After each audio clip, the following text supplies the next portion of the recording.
Shërbimi sismologjik i Zvicrës ka regjistruar një tërmet 10 km në juglindje të Morende, në një thellësi prej 7.6 km. Tërmeti ka ndodhur në orën 13:30.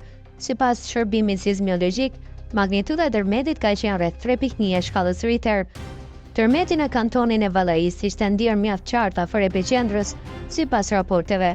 Raporti është verifikuar nga shërbimi sismologjik i Zvicrës në ETH Züri pas njoftimit të automatizuar. Tërmeti ka ndodhur 10 km larg Mure në Vallais. Nga kjo magnitudë tërmetesh nuk pritet të ketë dëme, shtoi SED. Shërbimi sismologjik regjistron mes 1000 dhe 1500 tërmete çdo vit në Zvicër dhe vendet fqinje.